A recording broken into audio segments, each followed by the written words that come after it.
Forensic laboratory में, forensic laboratory होता है जहाँ पे अपराधी जो मर्डर होके जाता है ना, जिसको कत्ल कर दिया वहाँ पे वो पहुँचेगा, सही है ना। तो उस लेबोरेटरी में हम लोग क्या करते हैं, अपराधी जो होता है ना, अपराधियों को पहचानने में करते हैं, कौन अपराधी है, इसको कौन इसको मारा होगा, तो क्रिमिनल को जांचने में किया जाता है। पहले समझ आ गया।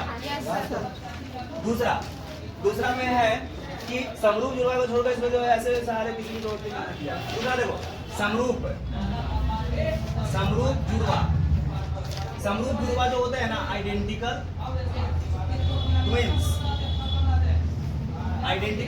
तो आइडेंटिकल ट्विंस मतलब कि समरूप जुड़वा होता है, उसमें डीएनए हूबहू एक जैसा होगा, यानी कि जो 0.1% बताए थे ना, 0.1% भी मैच करेगा समरूप जुड़वा में, समझा है ना। तो उसको छोड़कर बाकी जितने भी व्यक्ति इस पृथ्वी पे पाए जाते हैं ना, सबका डीएनए जो है अलग अलग हो जाता है, और इससे एक व्यक्ति को दूसरे व्यक्ति से क्या किया जाता है, अलग किया जाता है या पहचान की जाती है। तो दो व्यक्तियों के बीच में पहचान की जाती है इससे।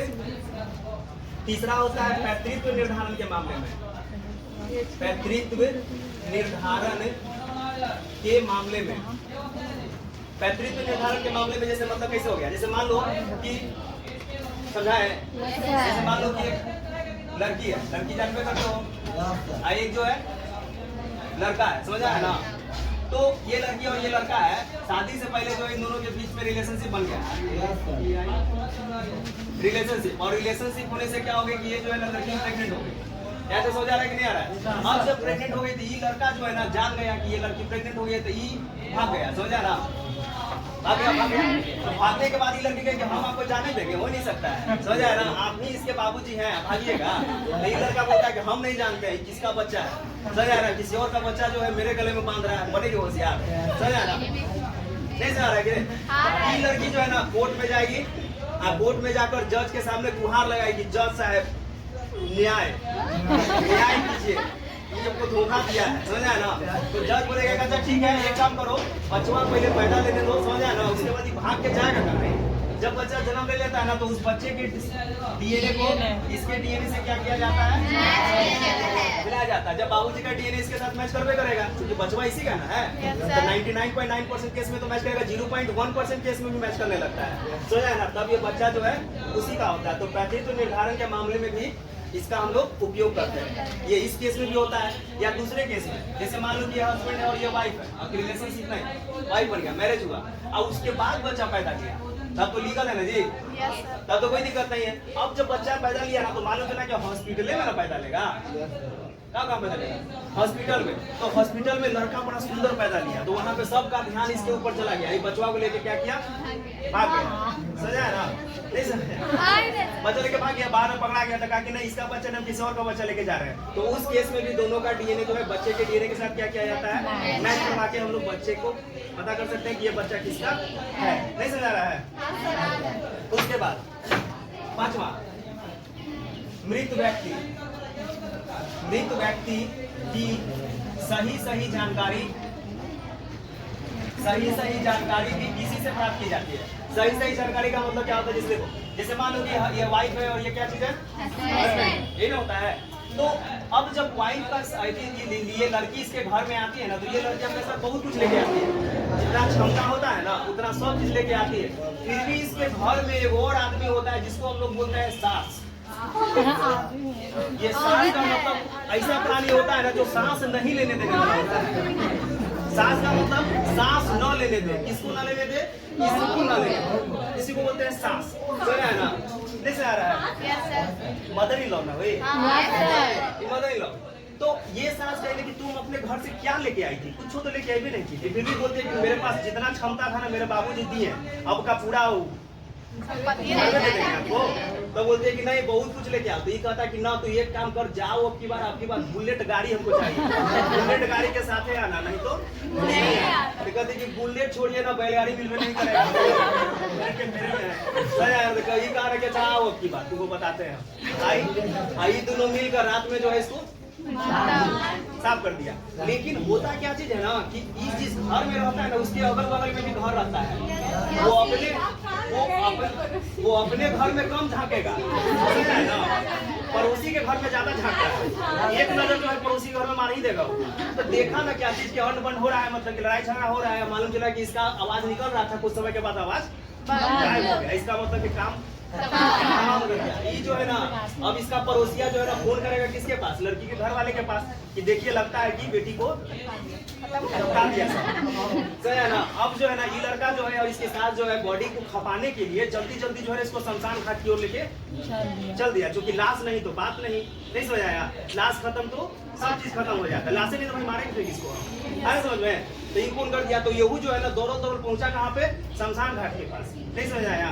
ये लोग बोला ना कि देखिए बोरा में भर के कुछ ले गया है, कहाँ ले गया भाई, नजदीक के शमशान घाट में ले गया होगा। और वो जो है पुलिस वाले को भी लेते आए साथ में, कहाँ पे, जैसे शमशान घाट में पहुंची ना तो मालूम चला कि फूक दिया इसको, रख कर इस पर नहीं चिता होता है, उस पर आके फूक दिया। तो इसका घर वाला पूछा कि किसको जला रहा है, तो ये कहा कि दादी मर गई थी, कुछ बोले कि नहीं, कुछ बोले कि आपकी बात ये पीढ़ी को मार दिए हैं ना, हमारे उनकी दादी थी मुगले मार दिए हैं, मर गए नहीं सजा रहा। वो जो थाना वाला पुलिस जो गया था ना, वो तुरंत जो है जलता हुआ लाश से, चिता से उस लाश को क्या कर लिया, खींच लिया कि अच्छा ठीक है, तो हम जलाने के लिए फिर से देंगे, लेकिन अब की बार इसको कहाँ ले जा रहे हैं, फॉरेंसिक लेबोरेटरी में। अरे समझे, वहाँ पे ले जाके उस बच्ची का डीएनए निकाला जाता है बॉडी से, और उसका डीएनए जो है ना इसके माँ बाप से क्या किया जाता है, मैच किया जाता है। जब डीएनए मैच कर देता है तब इसको जो है ना, और इसको जो है चक्की पीसिंग एंड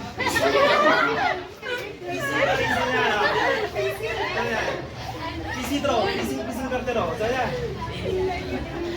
है कि नहीं।